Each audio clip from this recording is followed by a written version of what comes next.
When Clint Eastwood stepped into the courthouse that morning, dressed in his usual rugged denim and a quiet confidence, few realized they were about to witness history. Across the room, Gordon Lancaster, the town's most ruthless lawyer, smirked, convinced he had already won. He thought he was about to humiliate an aging rancher in front of the entire town. What he didn't know was that Clint wasn't just an old man. He was a legend. And by the time this trial was over, Lancaster wouldn't just lose his case, he'd lose everything. Because Clint Eastwood was about to deliver justice in the most spectacular way possible. The sun sat low over Eastwood Ranch, casting long shadows across the dry Wyoming landscape. Clint Eastwood leaned against the fence, arms crossed, his sharp gaze fixed on the dust cloud rising in the distance. A black sedan, polished to an arrogant shine, snaked its way up his driveway. He knew trouble when he saw it. The car came to a stop and out stepped Gordon Lancaster, the town's most notorious attorney. A man with more ambition than integrity, Lancaster had built his career twisting the law until it screamed. He was flanked by two sheriff's deputies, their faces a mix of unease and forced authority. "Clint Eastwood," Lancaster called, straightening his tailored suit, "you've got a problem." Clint exhaled slowly, flicking his cigarette onto the dirt. "What's this about, Lancaster?" Lancaster smirked, holding up a thick manila folder. "Land fraud. Turns out you've been acquiring property through, let's say, unconventional means." Clint's brow furrowed, his patience running thin. "That so?" "Fake deeds, altered records. Evidence points straight to you," Lancaster continued, flipping through the folder with exaggerated care. "A dozen families claim you strong-armed them out of their land. Forged documents, pressured signatures." He paused, savoring the moment. "It's all here." Clint's jaw tightened, but he didn't flinch. He knew every acre of land he owned. He knew every contract, every handshake, every deal made fair and square, and he sure as hell knew a setup when he saw one. "This is a joke," he said, his voice low and even. "Oh, it's no joke," Lancaster assured him, tucking the folder under his arm. "You'll be indicted tomorrow morning." He leaned in slightly. "And by the time I'm done with you, Eastwood, you won't have a dime to your name." Clint stared at him, unmoving. He'd faced killers, thieves, and outlaws in his day. A snake in a suit wasn't about to shake him. "Get off my land," he said, voice cold as steel. Lancaster chuckled, adjusting his cuffs. "Enjoy your last night of freedom, cowboy." As the lawyer climbed back into his car and drove off, Clint watched the dust settle. He could smell the corruption in the air. They wanted a fight? They just got one. The next morning, Clint woke to chaos. The newspapers had branded him a criminal before he even set foot in a courtroom. Every radio station, every news outlet, every headline carried the same damning accusations. Former lawman caught in land fraud scandal. Clint Eastwood accused of stealing ranchers' land. Hero or villain? The town's beloved rancher faces justice. The story was everywhere, and it spread like wildfire. At the town diner, groups of locals gathered in hushed conversation. "I always thought Eastwood was a decent man," an elderly farmer muttered, stirring his coffee. "But if the papers are right, he's been cheating folks for years." A younger rancher scoffed. "You really believe that?" "Man's been in this town longer than most of us. Smells like a setup to me." "Well, the courts will figure it out," another voice chimed in. "But if he's guilty, then hell, maybe he ain't as honorable as we thought." The divide was growing. Some stood by Clint, loyal to the man they'd known for decades. Others, swayed by the media's relentless attack, began to question everything. And Gordon Lancaster? He was loving every second of it. Standing outside the courthouse, he basked in the attention of the flashing cameras. "This is a case about justice," Lancaster told reporters, his tone perfectly rehearsed. "For too long, men like Clint Eastwood have used their power and influence to take what isn't theirs, but not anymore." Clint watched from a distance, his expression unreadable. Let the vultures circle. Inside his ranch, his lawyer, Sarah Whitmore, paced back and forth, gripping a newspaper in one hand and a steaming cup of coffee in the other. "This is bad, Clint," she muttered. "Really bad." "I've seen worse," Clint said, pouring himself a drink. Sarah shot him a look. "Have you? Because I don't think you understand. Lancaster isn't just trying to take your land, he's trying to destroy you." Clint swirled the whiskey in his glass, his eyes cold and calculating. Let him try. The fire crackled in the stone hearth of Eastwood Ranch, casting flickering shadows across the rustic walls. Clint sat in his worn leather chair, staring into the flames, his drink resting untouched on the table beside him. Sarah Whitmore paced the room, gripping a stack of legal documents in one hand, frustration tightening her sharp features. She had been practicing law for only 5 years, but her reputation already outshined attorneys twice her age. "You can't just ignore this, Clint," she said, her voice firm but edged with concern. "Lancaster is already tearing you apart in the press. If we don't fight back, this case will bury you." Clint exhaled slowly, leaning back. "I've fought enough battles in my time, Sarah." His voice was calm, deliberate. "I've got no interest in spending my last years locked in a courtroom war." Sarah ran a hand through her auburn hair, setting her papers on the table. "This isn't about what you want, Clint. It's about what's at stake." She looked around, gesturing at the ranch surrounding them. "If Lancaster wins, you lose everything. This land, your home, gone." Clint didn't move. Sarah softened her tone. "I get it. You've lived your life by your own rules. You don't answer to anyone, but this isn't just about you anymore. People in this town still believe in you. If you roll over now, you're proving every lie Lancaster is spreading." Clint's jaw tightened, his piercing eyes locked onto hers. "And if I fight and lose, then what?" Sarah didn't blink. "Then at least you go down swinging." A long silence stretched between them, filled only by the crackle of the fire and the distant howling of the wind outside. Finally, Clint reached for his drink, taking a slow sip before setting the glass down. "All right," he muttered, "we fight." Sarah let out a breath she hadn't realized she was holding. "Good," she said, straightening her blazer, "because I don't intend to lose." While Clint wrestled with his decision, Gordon Lancaster was already celebrating his victory.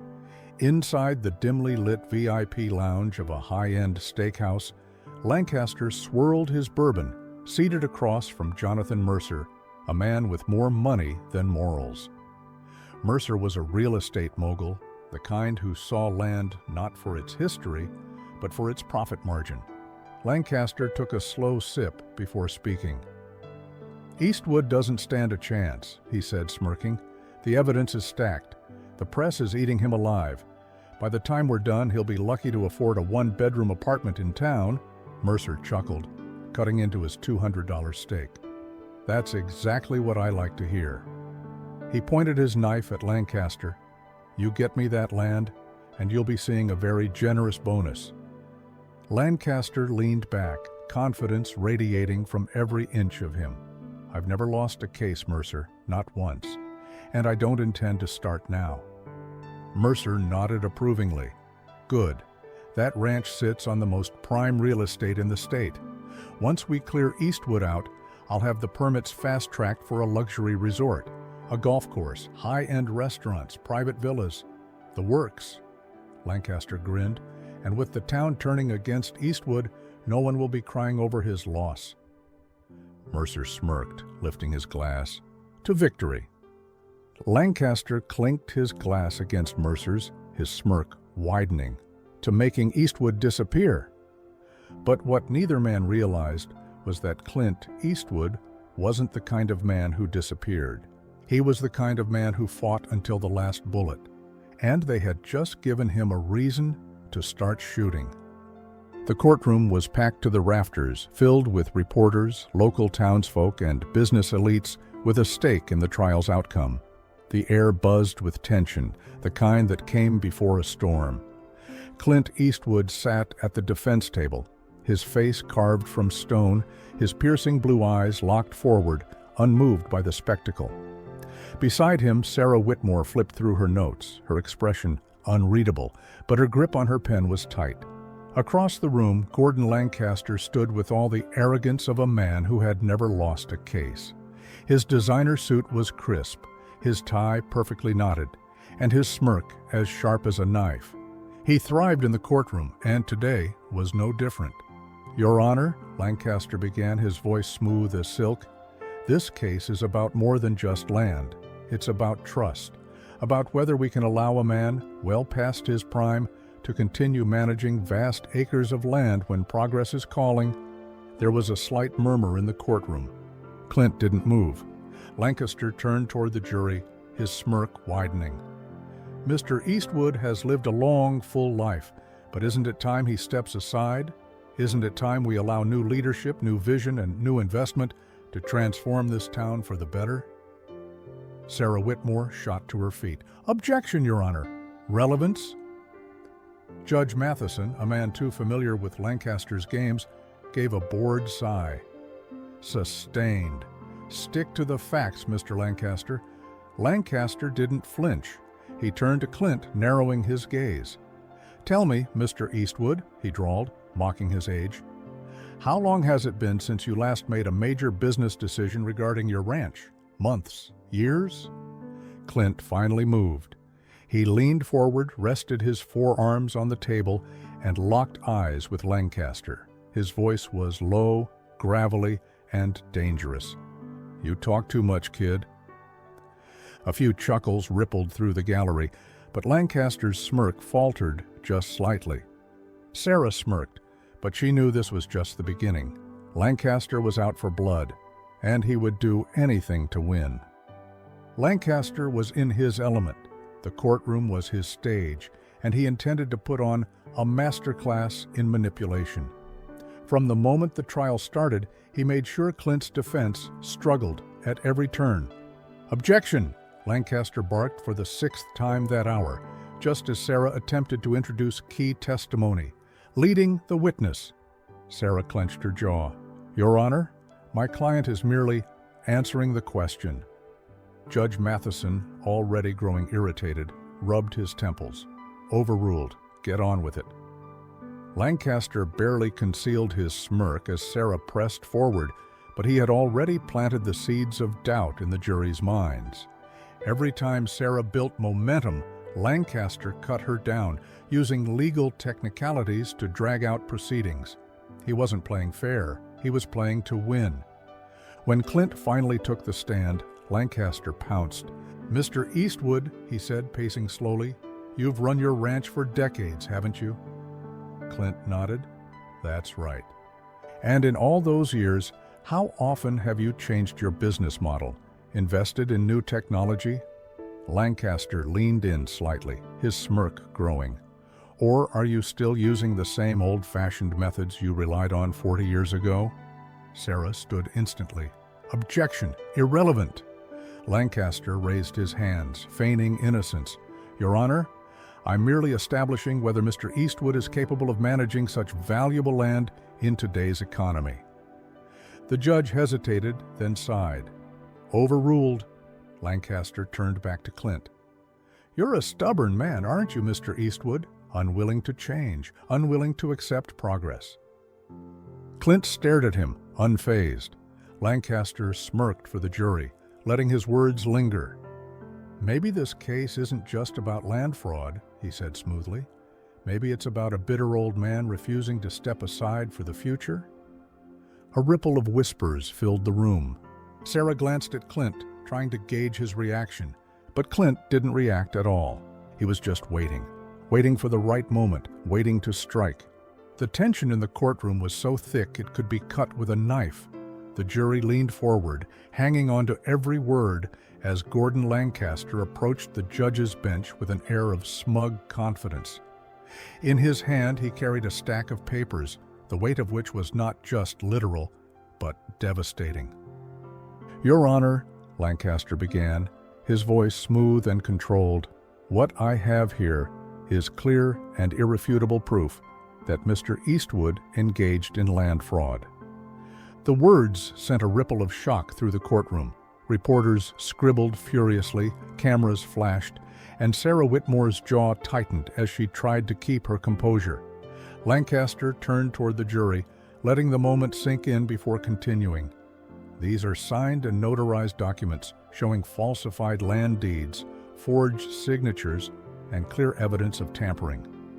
He paused for dramatic effect before stepping closer to the jury. And these documents all lead back to one man, Clint Eastwood. A murmur spread through the courtroom. Clint sat unmoving, his hands folded on the table, his gaze locked on Lancaster. Sarah quickly snatched up the documents, her trained eyes scanning the pages. Her heart sank. The forgeries were incredibly convincing. If she hadn't known Clint personally, even she would have doubted him. Lancaster watched her reaction, his smirk growing. "Something wrong, Ms. Whitmore? Having second thoughts?"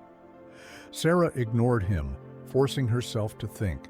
This wasn't just a lie, it was a carefully constructed trap. Someone had gone through great lengths to fabricate this evidence, and that meant they were hiding something big. Judge Matheson glanced at Sarah. "Ms. Whitmore, does the defense have a response?" Sarah took a slow breath. "Your Honor, we request time to verify the authenticity of these documents." Lancaster chuckled, shaking his head. "Typical defense tactic, Your Honor. Delay, delay, delay. The truth is, Mr. Eastwood forged those papers, and he knows it." He turned toward Clint, waiting for a reaction, but Clint Eastwood just sat there, staring at him, unfazed, unshaken, waiting. If the forged documents were Lancaster's first strike, his next move was a direct hit. "Your Honor," Lancaster said, his voice dripping with confidence, "the prosecution would like to call a key witness to the stand." The doors at the back of the courtroom swung open, and a frail-looking man hesitated before stepping forward. His hands trembled slightly, his eyes darting around as though searching for an escape. "State your name for the court," Lancaster instructed. The man cleared his throat, barely above a whisper. "Michael Jensen." A wave of whispers surged through the gallery. Jensen was a local landowner, known for his small but well-kept farm on the outskirts of town. Lancaster approached him slowly, his tone calculated and gentle, like a predator lulling its prey into submission. "Mr. Jensen," he began, "can you tell the jury about your last encounter with Clint Eastwood?" Jensen swallowed hard. He came to my home, told me I needed to sign over my land." Sarah's eyes narrowed. Lancaster nodded, encouraging him. "And what happened when you refused?" Jensen's breath shuddered. He threatened me, said I didn't have a choice." Gasps rippled through the courtroom. Sarah jumped to her feet. "Objection! Hearsay!" Lancaster raised a brow, turning toward her with mock sympathy. "Your Honor, the witness is recounting his own experience. That's not hearsay." Judge Matheson sighed. "Overruled. Continue." Sarah clenched her fists under the table. Lancaster turned back to Jensen, his voice lowering for effect. "Mr. Jensen, I know this is difficult, but please, tell the court. Did Mr. Eastwood threaten to hurt you?" Jensen hesitated. His hands trembled on the witness stand, his gaze flickering toward Clint. Sarah saw it instantly. Fear. Not fear of Clint, but fear of Lancaster. She stood again, this time her voice sharp and unyielding. "Your Honor, we have reason to believe this witness is being intimidated into testifying." The gallery erupted.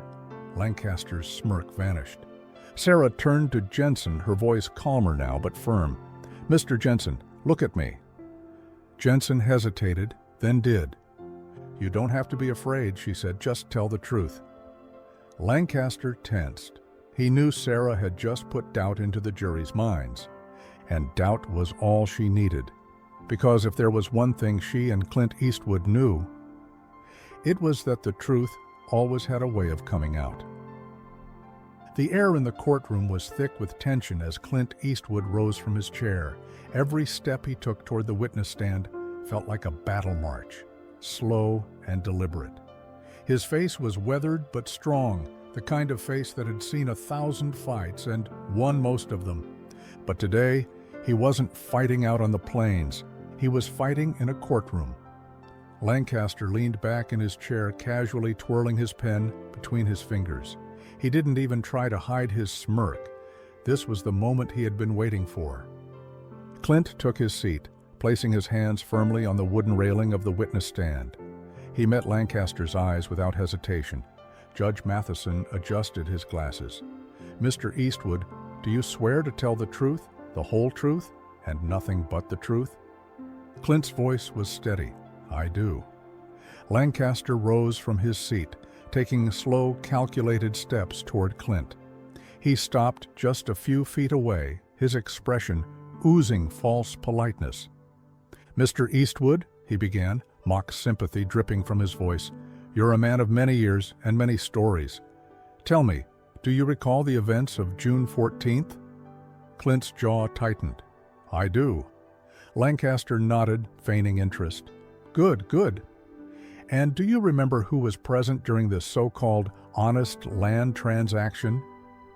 Clint furrowed his brows. He remembered, but something about Lancaster's tone made him hesitate for just a second. Lancaster pounced like a wolf on fresh prey. "You're hesitating, Mr. Eastwood," he said, turning dramatically toward the jury. "Is it possible that, at your age, your memory isn't as sharp as it once was?" A few quiet chuckles rippled through the courtroom. Sarah stood instantly. "Objection!" badgering the witness. Judge Matheson barely looked up. "Overruled." Sarah's eyes darkened. Clint, however, didn't react. He simply narrowed his gaze at Lancaster, his old lawman instincts kicking in. Lancaster grinned, sensing weakness.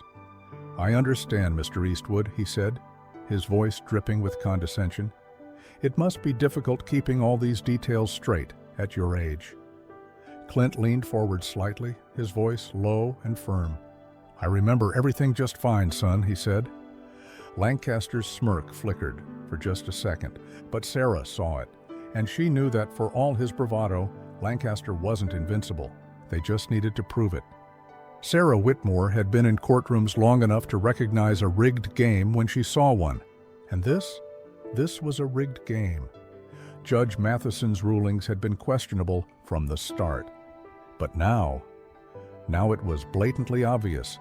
Lancaster had free rein, interrupting Clint's testimony without consequence, objecting to nearly everything Sarah said, and yet the judge ruled in his favor every time. And the worst part? The jury was noticing it too.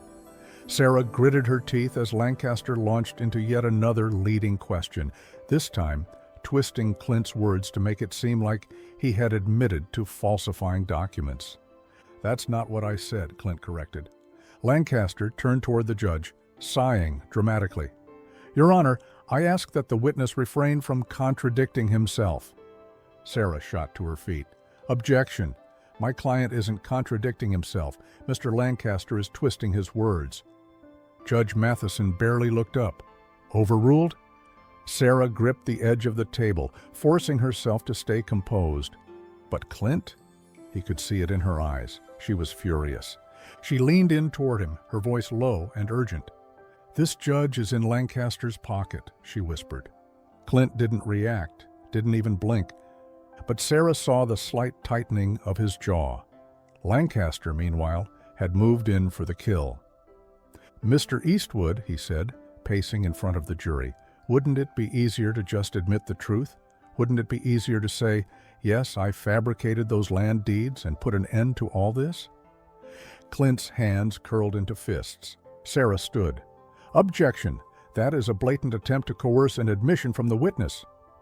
Judge Matheson sighed. "Overruled." Sarah turned to Clint, her voice deadly serious. "We need to take drastic measures." Clint finally turned to look at her.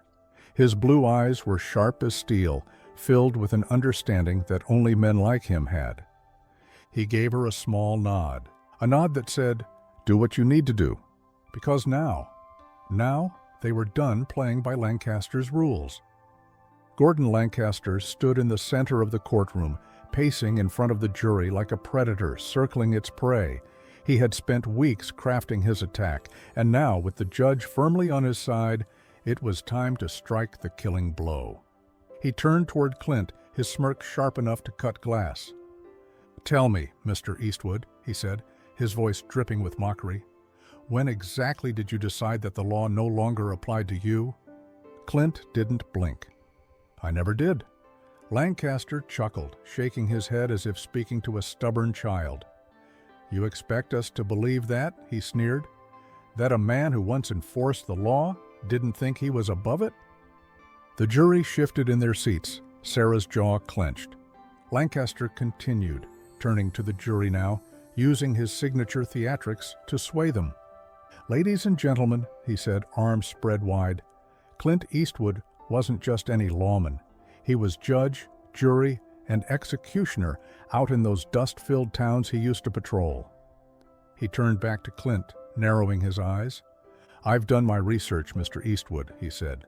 "You had a reputation, didn't you? A man who took justice into his own hands, a man who always thought he knew best." The courtroom murmured. Sarah shot to her feet. "Objection! Relevance?" Judge Matheson barely hesitated. "Overruled." Lancaster grinned. He leaned in, voice lowering just enough to sound dangerous. "I think we all see the truth now," he said. "You were the law once, Clint, but now you're just an old man who couldn't let go." Clint sat unmoving, his hands folded in front of him. Lancaster took a step closer. "You want to know what I think?" he asked, voice laced with venom. "I think you forged those land deeds because you thought, just like the old days, no one could touch you." Sarah could feel the tension in the air, the way the jury was watching Clint, waiting for a reaction. But Clint didn't give Lancaster the satisfaction. He simply exhaled slowly. Then he looked at Sarah, and Sarah knew it was time to turn the tables. Sarah Whitmore wasn't just a good lawyer. She was a great one, and she had had enough. She rose from her chair, smoothing out her blazer before taking deliberate steps toward the witness stand. She didn't rush. She didn't hesitate. She was about to tear Lancaster's case apart, piece by corrupt piece. "Officer Simmons," she began, then immediately stopped. The slip had been intentional. Gordon Lancaster flinched ever so slightly. Sarah tilted her head. "Oh, I'm sorry, Mr. Lancaster. That was your father, wasn't it?" The jury perked up. Lancaster's jaw clenched. "Your father was an officer," Sarah continued smoothly, "a well-respected sheriff in his time, which means you must have grown up around lawmen, men like Mr. Eastwood." Lancaster's smirk returned, though it was thinner now. "What exactly are you getting at, counselor?" Sarah took a step forward, her eyes locked onto him. "I'm getting at the fact that you've built your entire case around one thing," she said, "tearing down a man's legacy." She turned to the jury. "You saw what just happened," she said. "Mr. Lancaster tried to paint my client as some kind of outlaw, a lawman who thought himself above justice." She gestured toward Clint, who remained calm, steady, and unshaken. "But here's the truth," Sarah continued, her voice growing stronger. "Mr. Eastwood wasn't a vigilante. He wasn't corrupt. He was a man who dedicated his entire life to upholding the law. He has a legacy of justice, not deception." She paused, letting her words sink in. Then she turned sharply toward Lancaster. "Now let's talk about your legacy, Mr. Lancaster." The room went deathly silent. Sarah slowly pulled out a stack of documents and laid them on the evidence table. "These," she said, "are the same land deeds Mr. Lancaster submitted as evidence against my client." Lancaster leaned back in his chair, feigning boredom. "Yes, and?" They prove nothing," Sarah interrupted, "because every single one of these documents was handled by a man named Albert Winslow." She turned to the jury. "A forensics expert just completed an analysis of Mr. Winslow's signature," she said. "And guess what?" She picked up one of the documents and flipped it around for everyone to see. The signature, she said, was forged. A gasp rippled through the crowd. Even the judge straightened in his chair. Lancaster's face darkened. "That's..." Sarah cut him off. Care to explain why one of your key witnesses has fake signatures attached to fraudulent land deeds? Lancaster's throat bobbed as he swallowed. Sarah took a step forward, lowering her voice just enough for the moment to feel intimate and deadly. Because either you were too incompetent to check your own evidence, she said.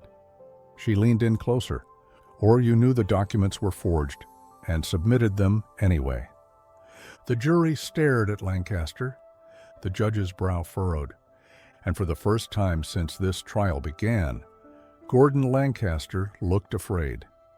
The air in the courtroom was thick with tension. The jury had just been shaken by Sarah's revelation of forged signatures, but Lancaster wasn't done yet. He had one more trick up his sleeve, his star witness. The bailiff called the next name, and the doors swung open. A man in a rumpled suit walked in, his shoulders stiff, his face lined with tension. "Mr. Raymond Cole, please take the stand," the judge instructed. Cole had been a land surveyor for decades. His word carried weight. If he testified that Clint had doctored those land documents, the case could take a dangerous turn. Gordon Lancaster leaned forward, his smug confidence returning. "Mr. Cole," he began, standing with his hands in his pockets, "you were involved in the land deals Mr. Eastwood made, correct?" Cole shifted uncomfortably. "That's right." "And in your professional opinion, did those transactions look legitimate?" Lancaster's voice was casual, but his eyes were sharp. The courtroom held its breath. Cole swallowed hard, his Adam's apple bobbing. He turned his gaze toward Clint, who sat calmly, watching him like he already knew what was coming. For the briefest moment, guilt flickered across Cole's face. And then he exhaled sharply, as if making a decision. "No," Cole said, his voice stronger now. "They didn't." Lancaster's grin widened. Cole paused. Then slowly he turned toward the jury. "They didn't look legitimate because they weren't," he continued, "but not because of Clint Eastwood." The room went still. "What are you saying, Mr. Cole?" Sarah asked, standing now, her voice steady. Cole's hands trembled as he gripped the edges of the witness stand. "I'm saying the documents I saw weren't altered by Eastwood. They were altered before they ever got to him." Lancaster's smile vanished. The courtroom exploded. Gasps, murmurs, the sound of chairs shifting. The judge banged his gavel, his expression flashing with something that looked like panic. "Enough," Judge Matheson snapped. "Court is in recess. We'll reconvene in 30 minutes. Sarah spun toward him. "Your Honor, we have the right to—" "I said recess," the judge growled. And just like that, the courtroom doors swung open and the session was over. But not before everyone in that room knew the truth. Something wasn't right. As soon as they stepped into the hallway, Sarah turned to Clint, her eyes blazing. "That judge is dirty," she said flatly. Clint nodded, unfazed. "I figured that out about 5 minutes into the trial." Sarah pinched the bridge of her nose. "We have momentum, but I don't think we'll get another chance like that. If Cole was about to say what I think he was—" She trailed off, shaking her head. "We need something airtight, Clint. Something that'll blow this case wide open." Clint's lips curled into a small, knowing smile. "Good thing I always come prepared," he said. Sarah frowned. "What does that mean?" Clint didn't answer. Instead, he reached into his jacket pocket and pulled out a burner phone. He dialed a number. It rang once, twice. Then a voice, gruff, no nonsense, answered. "Well, damn, Clint. Thought you'd gone soft in your old age." Clint chuckled. "Still got a few tricks left, Danny. You at the hotel?" "Yeah, and you're going to want to see what I've got." Clint hung up. Sarah raised an eyebrow. "Danny?" "Danny Carter," Clint said, slipping his phone back into his pocket. "Best forensic investigator I ever worked with back when I was still on the force." Sarah's eyes widened. "You didn't tell me you had an investigator looking into Lancaster." "Didn't want to get your hopes up," Clint said with a shrug. "But he's got something. And if I know Danny, it's big." 15 minutes later, they were sitting in a dimly lit hotel room, papers and files spread across the small table. Danny was a grizzled, broad-shouldered man with a permanent scowl, but as he flipped through the documents in front of him, his expression twisted into something close to satisfaction. "Oh yeah," Danny said, tapping a folder. "Lancaster's gonna wish he never stepped foot in that courtroom." Sarah leaned in. "What are we looking at?" Danny spread out 3 land deeds side by side. "All of these were used in Lancaster's case," he said. "See anything strange?" Sarah squinted. Then, suddenly, she saw it. "The signatures," she breathed. Danny grinned. "You got it. These were supposedly signed by different people at different times, but the pressure points, the slant, they're identical?" Sarah's heart pounded. "You're saying—" "I'm saying these weren't just forged," Danny said. "They were signed by the same guy." Clint crossed his arms, a satisfied glint in his eyes. "And I'm guessing you know exactly who that guy is." Danny's grin widened. "Oh, I know," he said. "And let's just say he's got a whole lot of reasons to start talking once we get him on the stand." Sarah sat back, exhaling sharply. "We need to get this in front of the jury," she said. Clint nodded, his expression turning dead serious. "Oh, we will," he said. And for the first time since this trial began, Clint Eastwood knew exactly how this was going to end. The tension inside the packed courtroom was unbearable. Everyone was whispering, speculating. When recess was called, rumors had spread like wildfire. Now, as the judge took his seat once more, the air was thick with anticipation. Sarah Whitmore sat poised and ready at the defense table, her sharp eyes locked on Gordon Lancaster. The smug confidence the corrupt lawyer had carried throughout the trial was starting to crack. He could feel it, like a noose tightening around his neck. "Ms. Whitmore," the judge said, irritation creeping into his voice, "you stated you had new evidence to present. Let's get on with it." Sarah stood, her voice cool and controlled. "Yes, Your Honor. The defense would like to submit newly discovered forensic evidence regarding the so-called fraudulent land deeds." The courtroom erupted in murmurs. Lancaster's brow furrowed as Sarah walked toward the evidence table, placing a file in front of the court clerk. "These," she said, holding up a stack of documents, "are the land deeds that Mr. Lancaster used as the foundation of his case against my client. Each of these signatures, supposedly from different property owners, was analyzed by an expert." She turned, making sure the jury was watching closely. "And?" the judge pressed. Sarah's gaze locked onto Lancaster, her voice deadly calm. "They were all signed by the same person." The jury gasped. Gordon Lancaster's smug expression shattered in an instant. Sarah continued, her voice building like a storm. "A forensic expert has confirmed that the pressure points, angles, and slant of the signatures are identical, proving that these weren't just forged, they were manufactured." Lancaster shot to his feet, his face flushed with panic. "Objection!" he bellowed, his voice cracking. "This is absurd, a last-minute stunt." The judge eyed him coldly.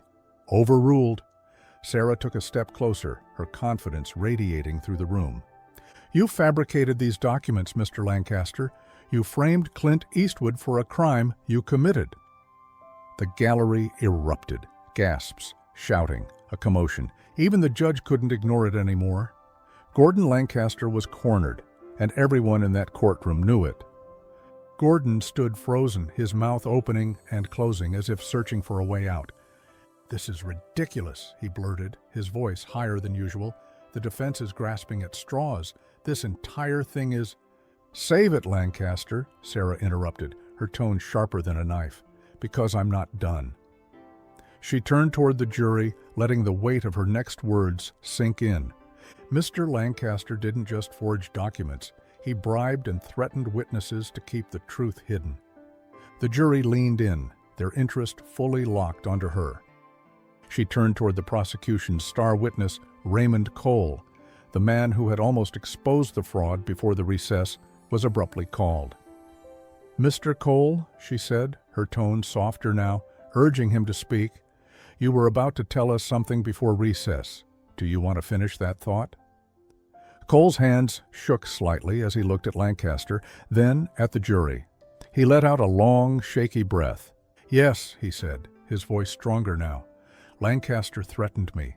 He told me if I didn't go along with his story, he'd have me blacklisted from ever working again." Gasps rippled through the entire courtroom. Lancaster's face turned red, beads of sweat forming at his temple. "Your Honor," he practically screeched, "this is an attack on my character, on my reputation. These are baseless accusations." The judge glared at him, unimpressed. "Sit down, Mr. Lancaster." For the first time, Gordon obeyed. Then Clint Eastwood stood up. The room fell silent. He walked to the stand, slowly, deliberately, each step echoing through the hushed courtroom. And then he spoke. "Mr. Lancaster," Clint said, his voice low and controlled, carrying the weight of decades of experience. "You've been running your mouth this entire trial, talking about how I'm a washed-up old man, a thief, a fraud." Clint's steely gaze bore into him. "But there's something you forgot." Lancaster swallowed hard, but he said nothing. "I spent years hunting down men like you," Clint continued, his voice gravelly and cold as stone. "Liars, cheats, cowards who think the law is a tool for their own power rather than something meant to serve justice." Clint took a step forward, his presence commanding the entire room. "I know your type, Lancaster. You think if you talk fast enough, bend the truth just right, and throw enough dirt, people will believe you. But the thing about the truth..." Clint's blue eyes locked onto Lancaster's, unblinking. "Is that it always comes out?" The jury stared, riveted. Lancaster was motionless, his face pale, his body stiff. Clint leaned in slightly, his voice dropping to a deadly whisper. "And in my experience," he said, "men like you, they don't handle the truth so well." The silence was deafening. Then the judge exhaled slowly, his face grim. "This court will reconvene after a short recess," he said. "But I advise you all to prepare yourselves, because it's clear to me we have a much bigger case on our hands now." And as the jury exchanged glances, as the crowd whispered in stunned disbelief, Gordon Lancaster knew his perfect record was about to be shattered. The jury whispered among themselves, their heads tilted together in hushed, urgent conversation. The weight of what they had just witnessed was settling in, shifting the entire atmosphere of the courtroom. Gordon Lancaster, once so smug and self-assured, now sat motionless, his jaw clenched, his face pale. Beads of sweat glistened at his temple. He knew the moment was slipping from his grasp. The judge shifted uneasily in his seat, adjusting his robe as though trying to get comfortable. But there was no comfort to be found. His fingers drummed the bench, his usual commanding presence now tainted with nervous energy. He could see it, too. The jury had turned against Lancaster. Sarah Whitmore sat calmly at the defense table, watching the shift in the room like a seasoned predator, observing its prey. She knew exactly what was happening. It was the moment the power balance cracked, the moment when the truth became too loud to ignore. One of the jurors, a woman in her 50s with a sharp, no-nonsense gaze, leaned forward. "Mr. Lancaster," she said, her voice clear and firm, "if the land deeds were forged and the witness was coerced, what actual evidence do you have against Mr. Eastwood?" Lancaster's lip twitched. He licked them quickly, his mind scrambling for an answer. Nothing?" The woman cut him off before he could even attempt an excuse. "That's what I thought." A ripple of agreement passed through the jurors, some nodding subtly, others watching Lancaster with open skepticism. Sarah resisted the urge to smile. The judge cleared his throat, an attempt to regain control. The jury is reminded not to... But the jury wasn't listening. They had made up their minds. The truth was out, and Gordon Lancaster was losing his grip. The murmur in the courtroom grew louder. People turned to one another, whispering urgently, their eyes flicking between Clint, Sarah, and the now visibly shaken Lancaster. For days, the media had painted Clint as the villain, a corrupt landowner, a fraud. But now, that narrative was crumbling before their eyes. A reporter from the front row leaned toward her colleague, scribbling frantically in her notebook. "If the jury is turning, Lancaster is done for," she whispered. "More than that," her colleague muttered, eyes narrowing as he flipped through his notes. "This whole thing stinks of corruption. If Lancaster falsified evidence in this case, how many others?" That question sent a ripple through the press section. Whispers turned into gasps, gasps turned into outright conversation. The gallery, once filled with skeptics and detractors, was now fully behind Clint Eastwood. "You think they'll go after Lancaster himself?" someone in the crowd muttered. "They have to," another whispered. "If this all comes out—" Lancaster slammed his hands on the table, his composure finally breaking. "This is outrageous," he snapped, his face red with fury. "This trial is about Clint Eastwood, not about me." But nobody was listening, because the truth was louder than his outrage. The reporters weren't whispering anymore. They were writing headlines, and those headlines had nothing to do with Clint Eastwood. They were about Gordon Lancaster, his fraudulent cases, his win-at-all-costs attitude, his blatant disregard for justice. The judge exhaled shakily, his own nerves beginning to show through the cracks. If Lancaster was brought down, how much of his own involvement would come to light? And just like that, the courtroom exploded into chaos. The courtroom was dead silent as the jury forewoman stood, holding the slip of paper that would decide the fate of Clint Eastwood and Gordon Lancaster. The tension was thick, suffocating even. Every eye in the room was fixed on the jury box. Judge Grayson's voice was hoarse as he spoke. "Madam Forewoman, has the jury reached a verdict?" "We have, Your Honor." Lancaster gripped the table, his knuckles turning white. Clint, on the other hand, sat calm, his weathered face unreadable, as if he already knew what was coming. The forewoman cleared her throat. "In the matter of State versus Clint Eastwood, we find the defendant—" She paused, letting the weight of the moment sink in. "Not guilty on all charges." The room erupted. A cheer broke out from the back of the gallery. Reporters scrambled to jot down notes. Microphones pushed forward as they tried to capture the moment. Sarah Whitmore let out a deep breath, her hands clenching into victorious fists. Clint simply nodded, tipping his head to her. Lancaster, on the other hand, was frozen. This is absurd," he sputtered, turning to the judge. "Your Honor, we can appeal." Judge Grayson held up his hand.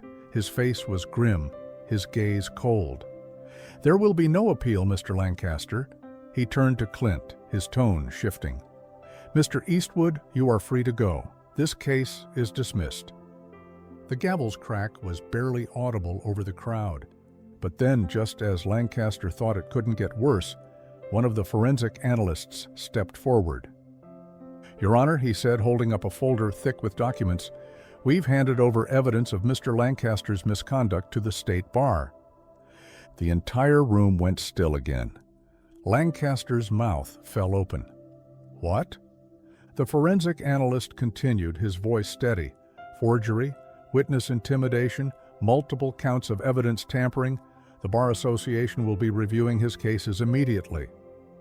And, just like that, Gordon Lancaster wasn't just losing this case. He was about to lose everything. The courtroom doors burst open as Gordon Lancaster stormed outside, shoving past reporters, his face red with fury. "Mr. Lancaster, is it true you fabricated evidence?" one journalist shouted, microphone extended. "Did you bribe witnesses?" another added. "What about the State Bar investigation? Are you expecting disbarment?" Lancaster said nothing. His face twisted in rage, his breath coming in short bursts. He shoved his way forward, his career crumbling around him. And then Clint Eastwood stepped out into the sun. The moment Clint emerged, the crowd roared in approval. Reporters turned away from Lancaster and toward the real story. Clint ignored the chaos, walking right past Lancaster, but then he stopped. The old gunslinger turned, his piercing eyes locking onto Lancaster's. And with the same quiet, legendary confidence that had made him A feared lawman, he spoke. Next time, pick on someone your own size. Lancaster flinched. The crowd erupted. A cheer rose up, a sound of justice, victory, and long overdue reckoning. Lancaster stumbled back, overwhelmed, humiliated, his empire of corruption collapsing around him. Clint didn't need to say another word, because the people had spoken, and Gordon Lancaster was finished. Want to hear more of this? Then click on the video on the right-hand side, which is even more brutal.